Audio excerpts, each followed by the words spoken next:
crianças, boa tarde mais uma vez, né? Nós hoje vamos ter aula de história, mas antes vamos fazer a oração, né? Espero que vocês tenham gostado da mensagem do dia, que eu deixei para vocês logo no início, e que vocês hoje possam aprender um pouquinho mais sobre a nossa vida em comunidade, nossa vida em cidadania, que é o assunto hoje, que é um assunto que nós precisamos ser, né? Cada vez mais democrata. Mas antes de começar, vamos fazer a nossa oração.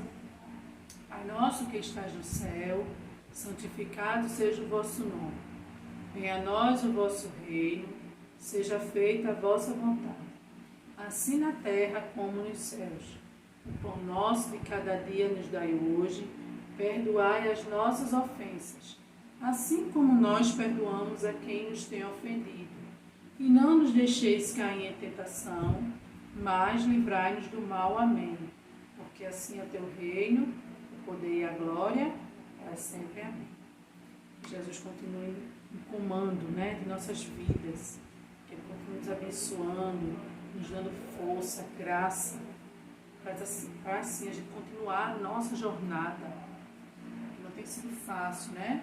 A nossa vida tem sido um grande desafio nesses últimos tempos, né? E que nós possamos viver com esses desafios para vencer esses obstáculos, né? Por isso que a mensagem que eu deixei para vocês foi sobre desafios. Que os desafios, eles não pararam, né? Eles não cessaram. Eles vão dando continuidade no decorrer das nossas vidas. Pronto? Abram aí na primeira página, né, que é a construção da cidadania, a página 2, e observem apenas essas movimentações que aparecem aí da página, né, do livro de vocês, tanto na página 2 como na página 3. Nós temos aí movimentos sociais, né, que são marcos para a história da construção da cidadania. Então, antes de tudo, eu gostaria de saber se vocês sabem o que é cidadania. O que é que vocês entendem por cidadania?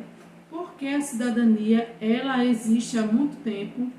E o que nos leva a refletir sobre a cidadania atual diante do que nós já vimos em outros tempos, outras formas de cidadania, né? Então, cidadania é um complexo de direitos e deveres atribuídos aos indivíduos que integram uma nação, complexo que abrange direitos políticos, sociais e cívicos.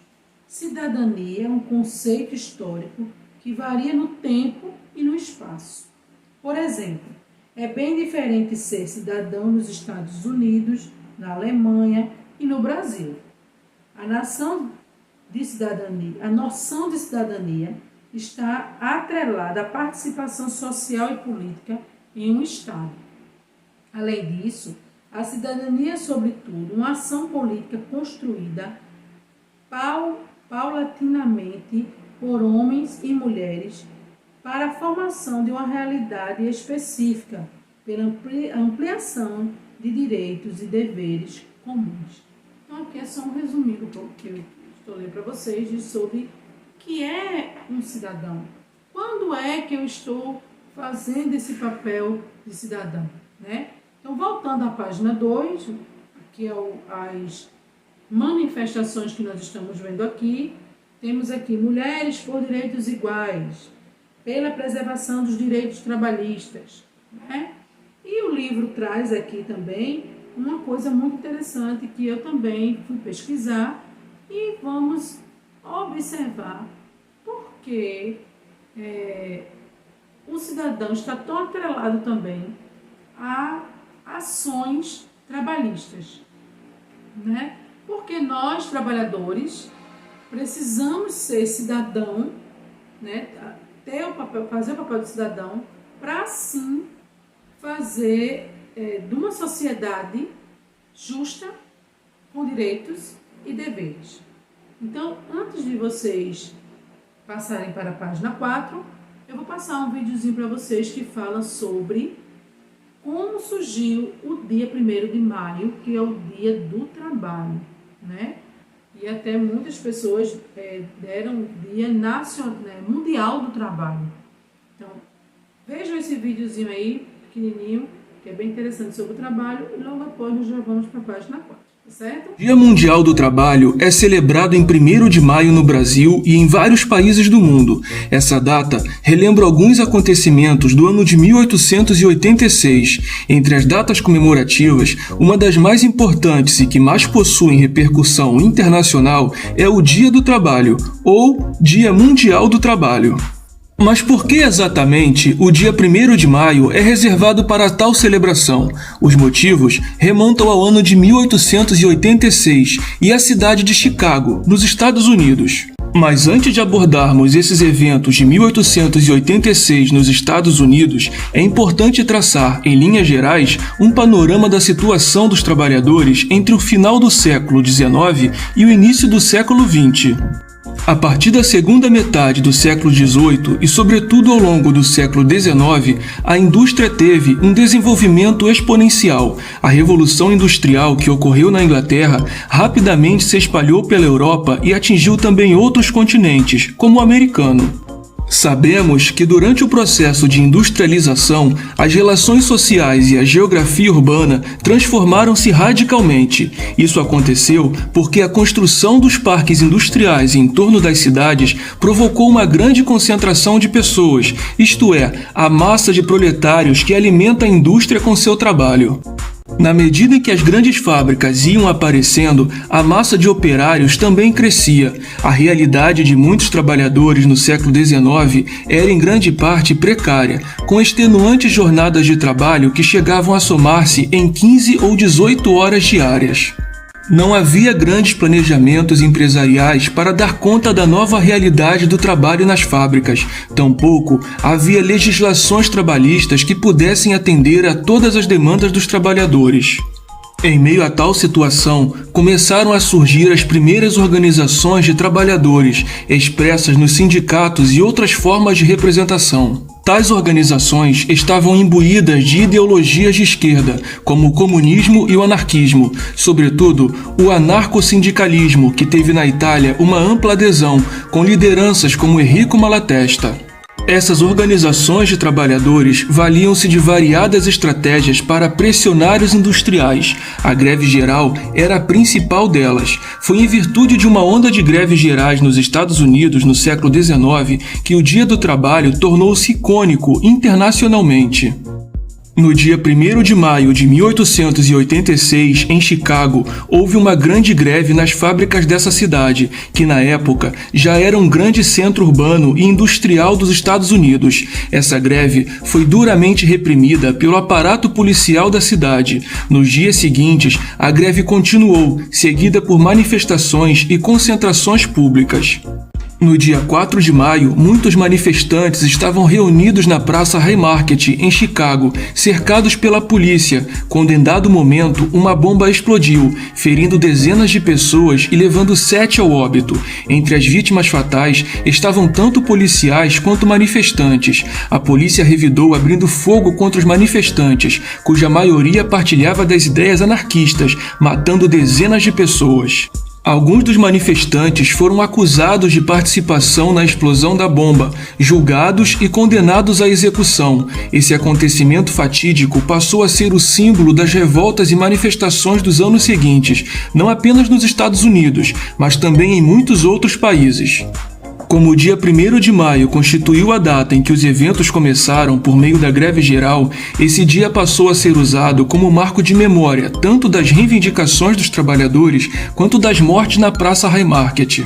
No Brasil, já no ano de 1890, havia focos de homenagens ao 1º de maio por parte de grupos de trabalhadores. Porém, só em 1924, no governo do presidente Arthur Bernardes, o dia 1º de maio foi oficializado como o Dia do Trabalho. A oficialização deveu-se também às pressões que grupos organizados de trabalhadores passaram a exercer desde a década de 1910 em cidades como São Paulo e Rio de Janeiro.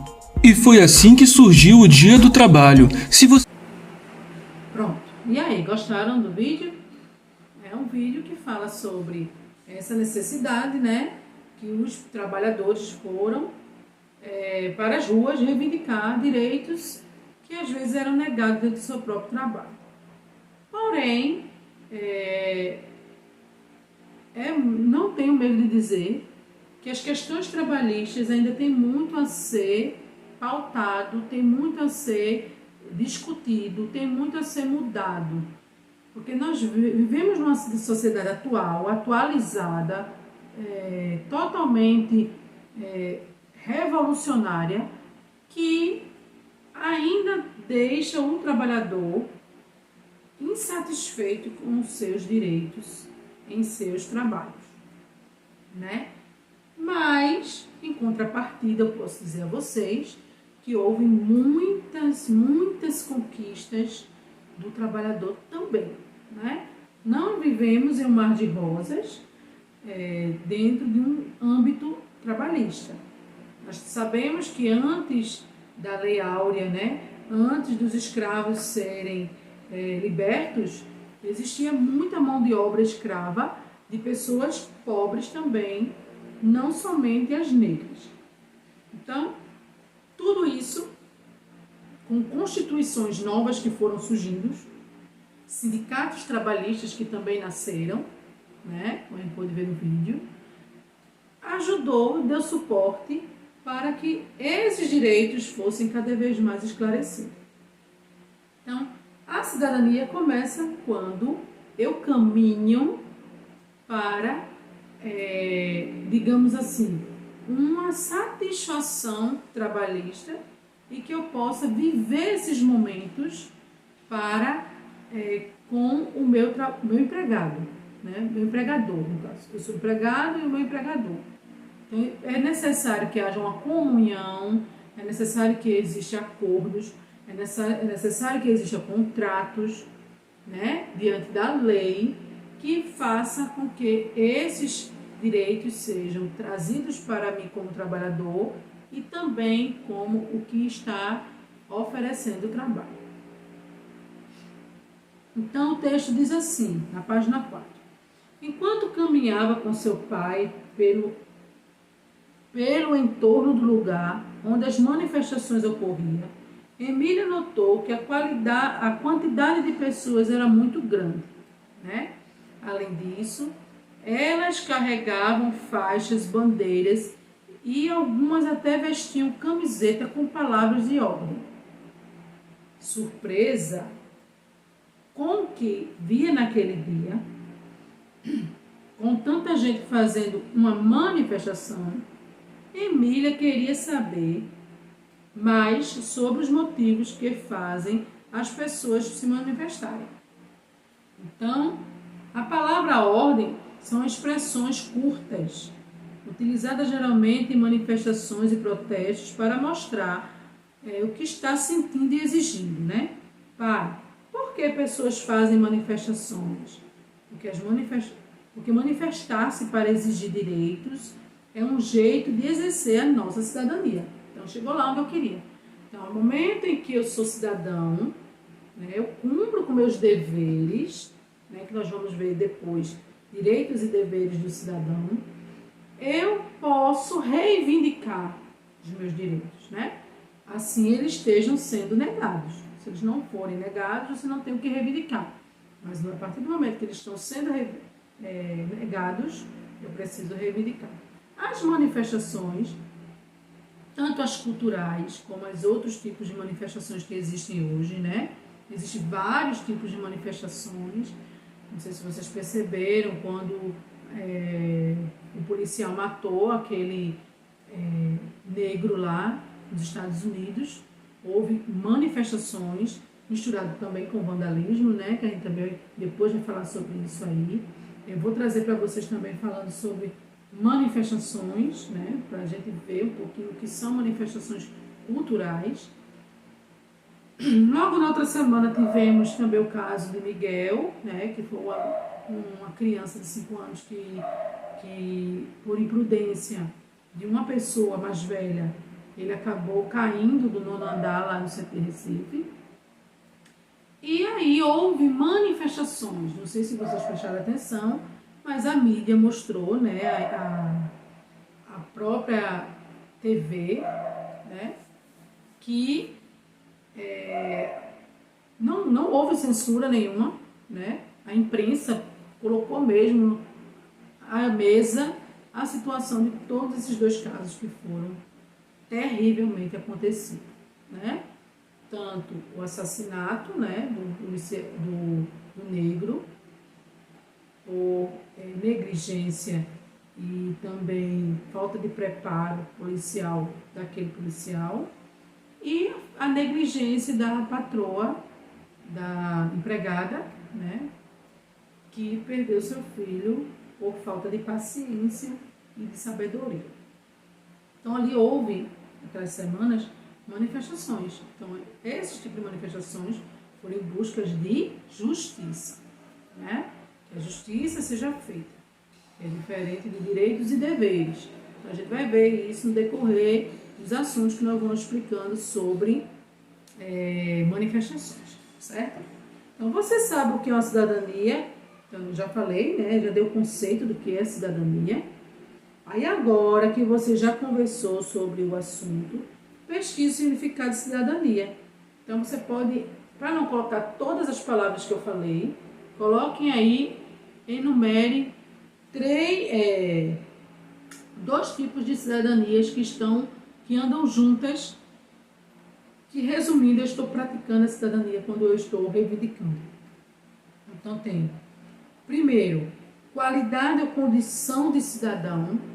Então, a qualidade e a condição de cidadão. Se eu sou cidadão, eu preciso de respeito, eu preciso de qualidade de vida, eu preciso ter os meus direitos cumpridos. Então, aí, essa qualidade aí que o cidadão busca. E o segundo, o jurídico, justiça, né? Que é o que eu falei aí, as condições tanto da criança como do homem negro que foram negligenciados, chegando à morte por causa de negligências fatais. Então, é condição de pessoa que, como membro de um Estado, se acha no gozo de direito e lhe permite participar da vida política.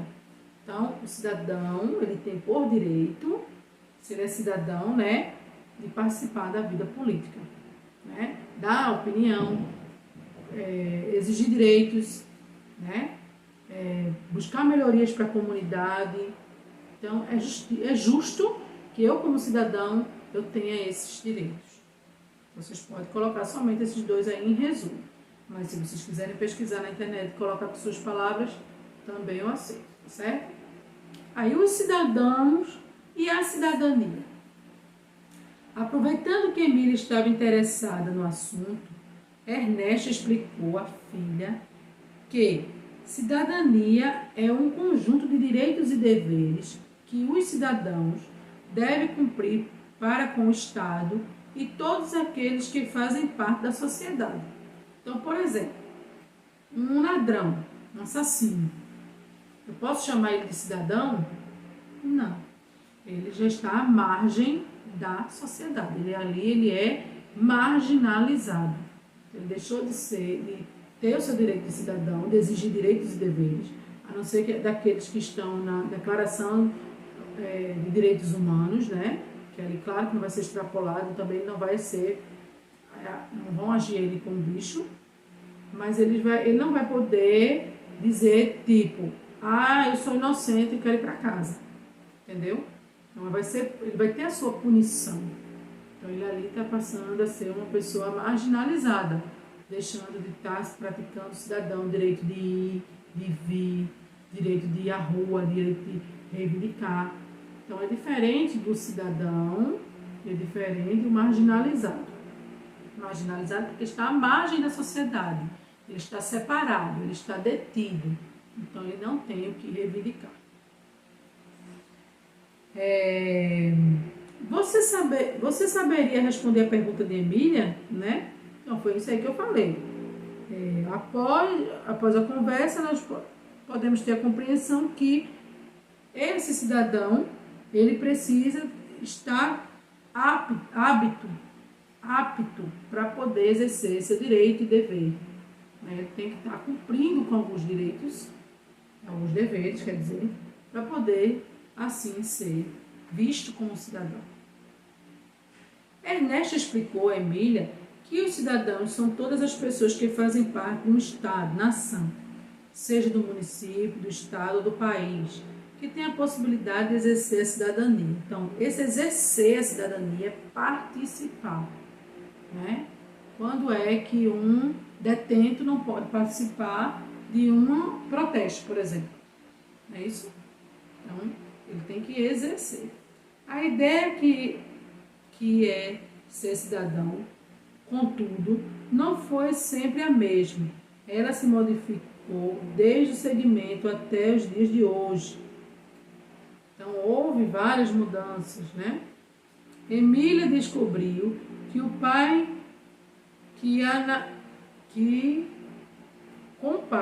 que a noção de cidadão surgiu justamente com a noção de democracia. Ela se lembrou de ter estudado na escola a democracia em Atenas. Estudo na escola a democracia em Atenas, uma cidade do estado da Grécia.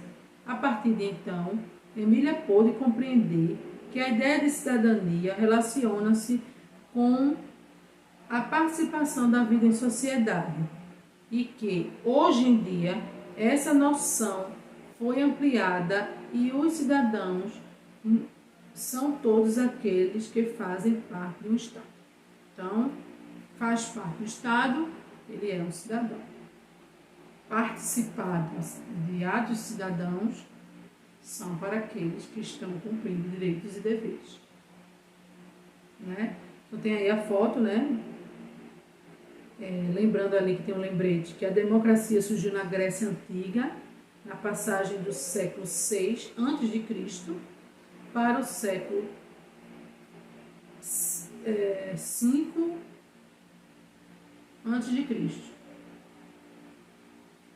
Então, é muito antigo, né?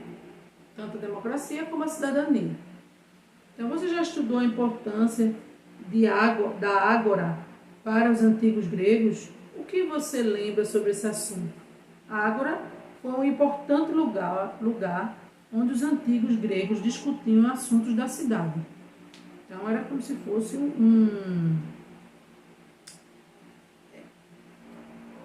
uma arena, né? Um lugar ali que eles discutiam os seus direitos, e era na cidade da Grécia Antiga.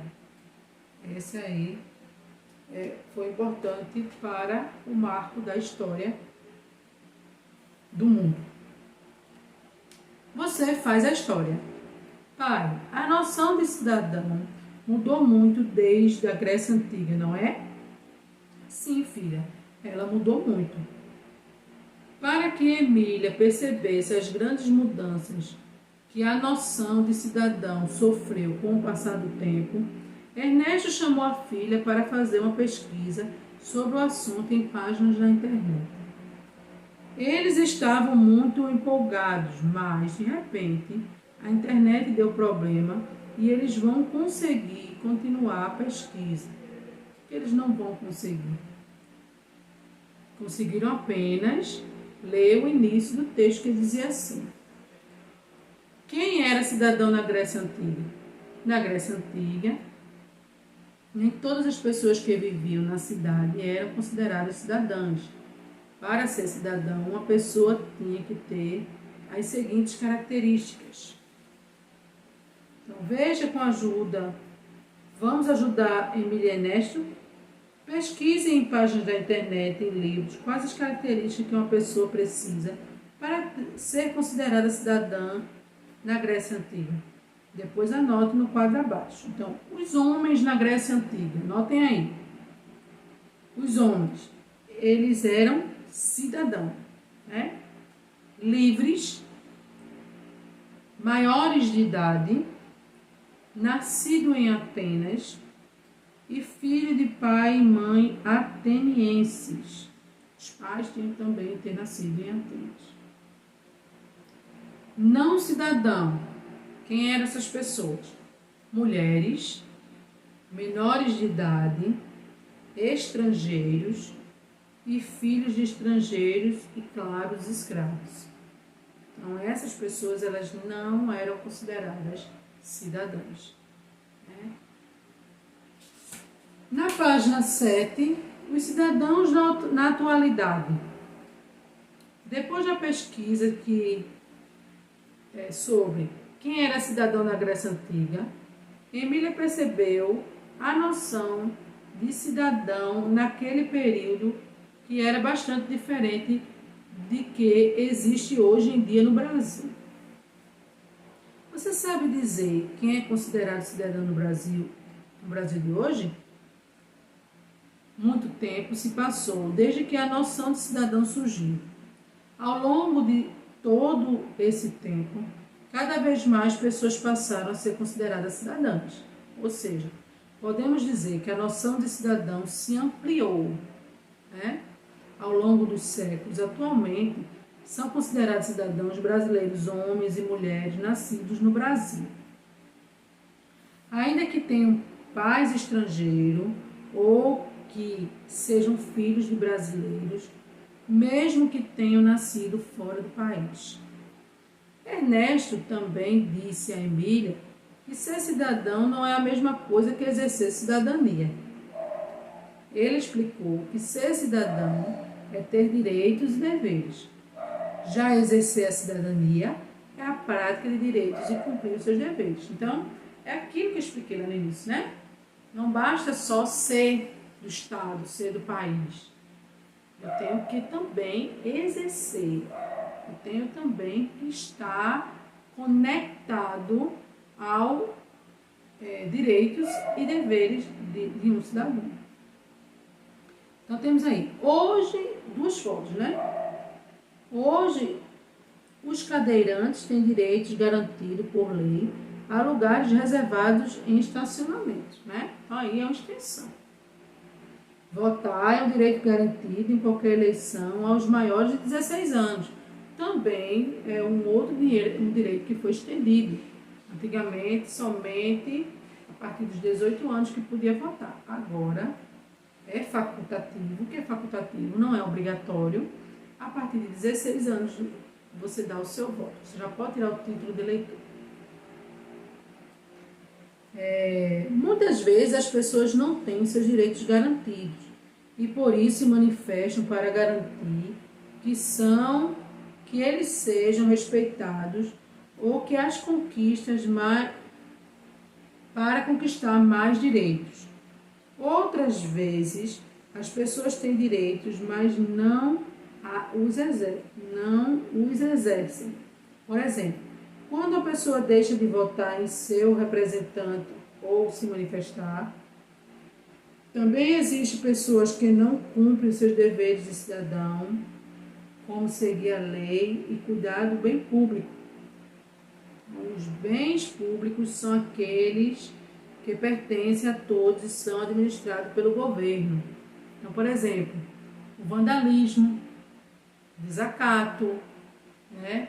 Eu pegar um patrimônio público e destruir. Então, eu estou ali, não estou exercendo o meu papel de cidadão.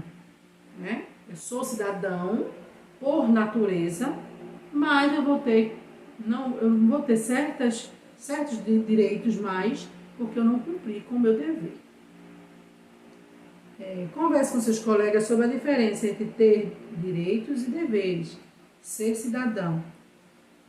A praticar esses direitos e deveres, exercer a cidadania, depois elabore um breve texto, anotando as principais conclusões que vocês chegaram. Então, vocês podem anotar no caderno de vocês aí quais foram as conclusões que vocês chegaram sobre o que é exercer direitos e deveres dentro das leis, da Constituição, para que eu possa praticar a cidadania. Então, aí vocês vão colocar no seu caderno, isso aí é de forma pessoal. Então, é isso aí, gente. Nós hoje demos pincelada aí, né, sobre o assunto. Na próxima semana, nós vamos falar um pouco sobre manifestações culturais. Eu vou trazer também um vídeo para vocês poderem assistir, entender um pouquinho sobre os tipos de manifestações, o que são manifestações, para assim a gente entrar nos direitos e deveres do cidadão, tá certo? Vai ser o assunto da próxima aula também. Então, peguem o caderno do aluno agora e marquem a página 2, 3 e 4. 2, 3 e 4. Não, desculpa. Não é 2, 3 e 4. Vocês vão marcar somente a 2 e 3. Isso. A página 2 é a página 3 do caderno do aluno que vocês vão fazer. A próxima página é para a próxima aula, tá certo? Então, fiquem com Deus, reflitam sobre a cidadania, sobre nosso papel como cidadão. É muito importante isso. Vocês ainda são crianças, mas estão se tornando jovens, né? Posteriormente adultos, e precisam ter essa consciência de a importância que nós temos em exercer nossos papéis de cidadão, tá certo? Fiquem com Deus, se cuidem, né? E até amanhã com a nossa aula de geografia, certo? Beijo.